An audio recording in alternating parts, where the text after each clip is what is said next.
Velkommen til. Vi er gået i værksted i dag for at præsentere et helt nyt produkt for jer. Den her Solar by Alco LBV 3690 kombi maskine ved, at det er en løvblæser og en løvsuger med en ordentlig opsamlerpose. Maskinen her er jo en kombimaskine, det vil sige, at vi har både en blæseenhed, som er det nederste rør her, og så har vi sugedelen her med tilhørende opsamler. Det, der er et highlight på den her model præcis, det er, at selve blæsedelen blæser op med 260 km/t, hvilket er ret godt på markedet. Og maskinen den kører med et af vores 36 volts batterier. Det kunne være et 2,5 amperes. Det kunne for eksempel være vores 4 amperes batteri. Eller vi kan tage den helt store 8 ampere.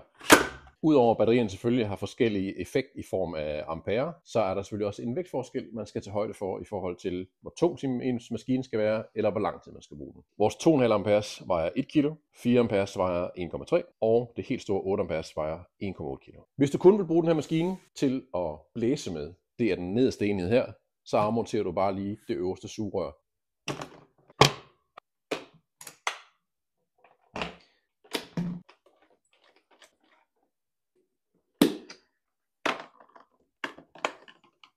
Så er du klar til at blæse.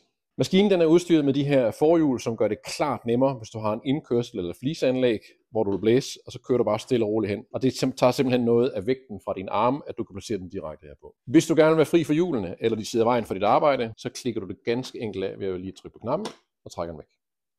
På siden af maskinen, der finder vi selve omskifteren, hvor den står på den øverste her. Det er der, hvor den suger med vacuum, og skal vi have blæs på, så skal vi have den derned.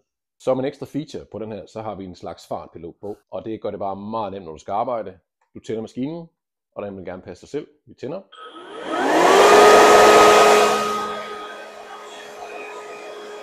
Hvis du kun vil bruge selve sugefunktionen, det store rør, kan du gå snit afmontere bunden først. Gørs ganske enkelt ved at trykke på knappen her og trække. Voilà. Vi løsner ind til spjældet til cyklonen, tager vores sugerør, monterer det op i topbeslaget, klikker stille og roligt ned, tjekker den er på sin plads. Det var den der. Sæt ned.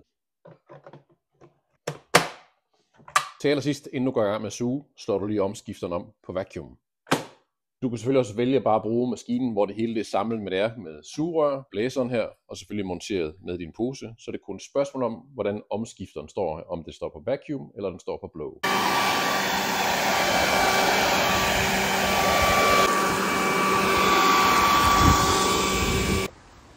Tjek lige det der ud. Det er fedt. Selv hundene synes, det er fedt. Ja.